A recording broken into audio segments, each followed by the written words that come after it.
नमस्कार दोस्तों। आज हम आपको सुनाएंगे एक रहस्यमयी और रोमांचक कहानी, चुड़ैल का बदला।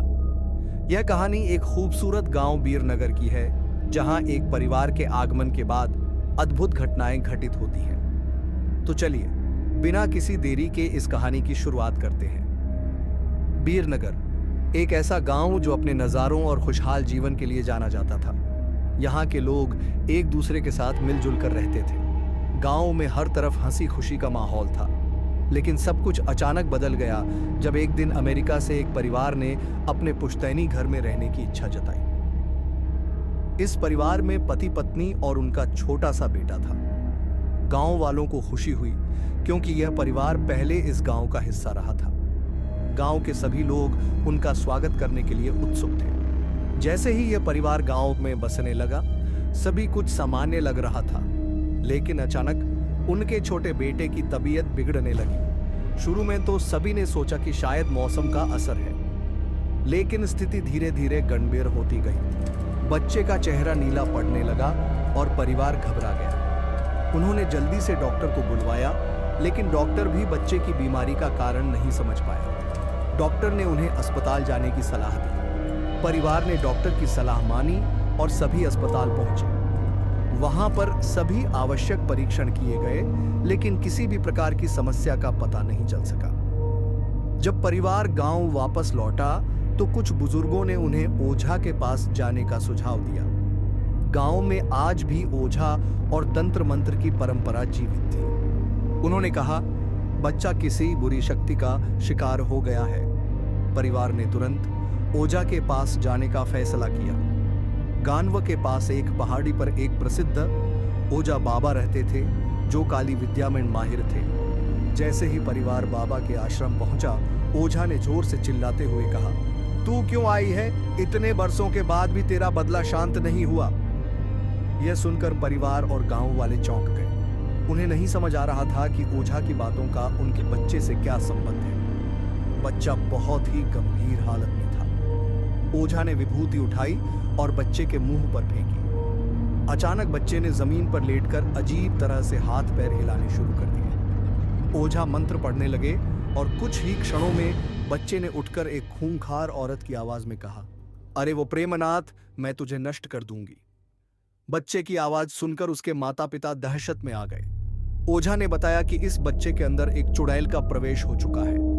यह चुड़ैल 70 साल पहले चोरी के आरोप में जिंदा जला दी गई थी और उसके साथ हुआ अन्याय उसके दादाजी द्वारा किया गया था। ओझा ने कहा, वह चुड़ैल गर्भवती थी और अपनी कोख में पल रहे बच्चे के साथ जल गई। अब वह इस वंश के बच्चे से बदला लेना चाहती है। परिवार ने ओझा से अपने बच्चे की जान की भीख मांगी। ओझा ने अपनी तपस्वी शक्ति का प्रयोग करते हुए मंत्रों का उच्चारण किया। थोड़ी देर बाद उस चुड़ैल को बच्चे से बाहर निकाला गया। बच्चा सामान्य हो गया, लेकिन सभी को यह एहसास हुआ कि यह तो बस एक शुरुआत थी। गांव में हलचल मच गई। सभी लोग ओझा के पास आए और पूछा, क्या अब सब ठीक हो जाएगा? ओझा ने गंभीरता से कहा, यह लड़ाई खत्म नहीं हुई है। चुड़ैल अब भी कहीं छुपी हुई है और वह अपने बदले का इंतजार कर रही है।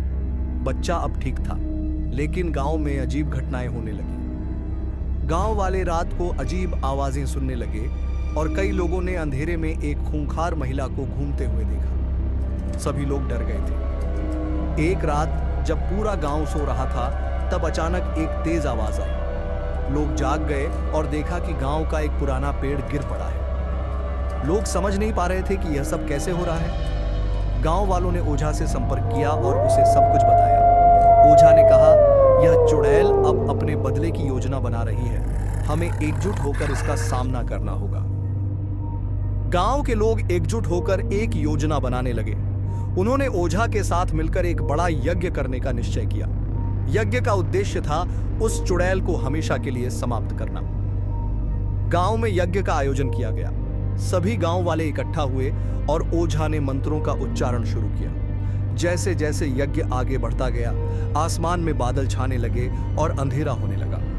अचानक एक तेज बवंडर उठा और सभी लोग भयभीत हो गए। ओझा ने अपनी पूरी शक्ति लगाते हुए कहा, मैं तुझे वापस भेजता हूं, तू अब इस धरती पर कभी मत आना।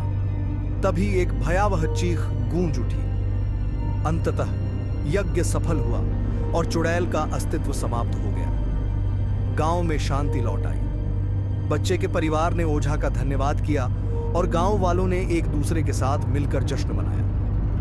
वीरनगर फिर से खुशहाल हो गया। सब कुछ सामान्य था, लेकिन यह कहानी हमें याद दिलाती है कि कुछ आत्माएं शांति नहीं पाती और बदला लेना चाहती हैं। हमें सदैव सतर्क रहना चाहिए। तो दोस्तों, यह थी हमारी कहानी चुड़ैल का बदला। अगर आपको यह कहानी पसंद आई हो तो कृपया हमारे चैनल को लाइक और सब्सक्राइब करें। आगे भी ऐसी ही और कहानियां सुनने के लिए जुड़े रहिए। धन्यवाद।